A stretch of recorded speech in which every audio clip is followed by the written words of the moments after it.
Hello guys, good morning. Good morning. Nandito na naman po ako sa asa ko sa Shrine. And update ko lang po kayo. So nag-online voting na, nakaboto na po ako. And medyo questionable lang po yung mga nangyayari dahil pagka ikaw ay nakaboto na at titingnan mo yung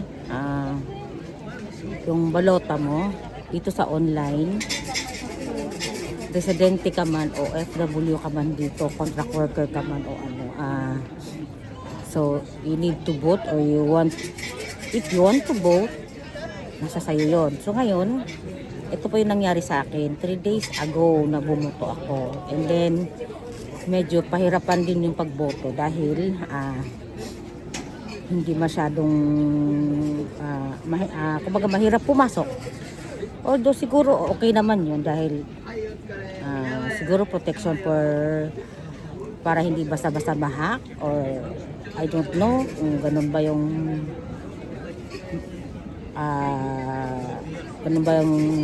procedure mo yon. So ngayon, ito po ipapakita ko sa inyo yung aking balota na ang issue ko lang, bakit nung bumoto ako ng party list, although yung 12 senator ko is kompleto, yung 12, kompleto yun, kompleto ko siya na boto. Kaso lang, yung party list, medyo questionable ako kasi iba-iba po yung pumapasok. Hindi ko po alam, hindi ako sure kung yun ba ay natural lang na lumalabas. Pero, kasi dito kasi sa overseas or dito sa ibang bansa, katulad sa akin, nandito po ako sa Japan. I'm a resident, I'm not a OFW. So, concerned po akong bumoto dahil ako po ay Pilipino. Kasi passport ko is Pilipino. Kahit may asawa po akong Hapon, ang passport ko po ay Pilipino. So, ngayon, papakita ko po sa inyo yung nangyari. Sinave ko po ito sa cellphone, sa isang ketay ko, o sa isang cellphone ko. Ayun, nag-play. Wait lang. Mali yata yung pinlay ko. Ito. So, ito po yung guys. Hindi na lang ako na voicemail dyan o nagsalita. Pero ito po yung nangyari. Kung tititigan nyo, kahapon ko yun na-scroll kasi hindi masyadong makapasok-pasok agad-agad hanggat hindi mo naipasok yung code sa email mo. So, ayan. Ini-scroll ko yan. Tingnan niyo po. Ini-scroll ko ng ini-scroll.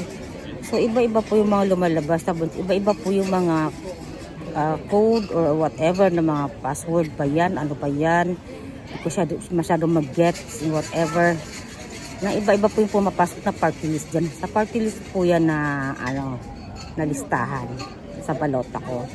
So, iba-iba po yung lumalabas. Ito po yung tinatanong lahat ng karamihan ng OFW, ng mga residente, kung bakit ganyan po yung lumalabas. According naman daw kay SAS, it's okay, wala pong gayaan dyan. Sabi naman ng iba, kasi nga kami nga dito, nag-ano nga kami, na bakit nagkaganon. So, siyempre, naninigurado kami sa binoboto namin na tama, di ba? Kahit naman siguro kayo dyan. Although kayo dyan sa Pilipinas, walk-in kayo, pwede kayong bumoto mismo doon sa presinto, kung saan kayo bumoto, saan na barangay. Kami kasi dito sa abroad, online ang ginagawa nila. Pero ang sabi naman ni Senador Jimmy Bondo, kasi nga diba inano nila yan, nagprotest nila dyan at nag-request na kailangan mismo sa presento o doon sa venue ng or sa embassy, sa mga embahada ng iba-ibang bansa, pwedeng mismo doon bumoto. Kaso lang naka-online vote na kami kasi may sign kasi siya na pag hindi ka naka-online vote or hindi nakapasok yung boto mo, is naka-red siya. So, naka-green na ako, so nakalagay na siya, your vote. Naka-vote na daw ako. So, ito ang nangyayari. So, guys, lahat tayo po mga overseas, nandito sa ibang bansa, kalampagin natin para mag-ingay tayo dahil dito, dahil kapakanan natin to, kapakanan ng bayan natin, kapakanan ng ating mga pamilya, lahat-lahat na gusto nating pagbabago na hindi dayaan, hindi pa irail ang kadayaan, ang kademonyohan, di ba, ng gobyernong ito. Sa totoo lang, nanggagalaiti talaga ako sa nangyari na nagkaganito to. So paulit-ulit kong yang inaano guys. Ayan, pinapakita sa inyo. So mahaba pa to eh. Ang haba pa niyan eh. Ang haba-haba niyan eh. Talaga paulit-ulit ko siya titignan. Inaano ko talaga siya. Yan. Diba guys? Kalokohan diba ang ginagawa nila. Kung totoo man sana yung sabi ni Sas Arrogante na safe to, okay lang. Thankful tayo, no? Pero alam nyo naman, lulusot at lulusot ang dayaan talaga kahit anong mangyari. Meron talaga din yan. So, be vigilant tayo, lalo kayo dyan sa Pilipinas, be vigilant, bantay talaga tayo.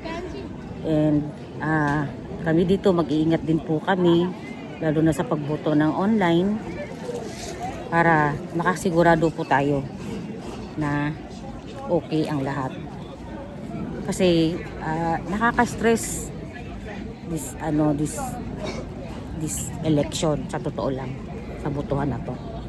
Alam nyo, matagal na ako dito sa Japan. I'm 21 years na nagstay, nag-asawa.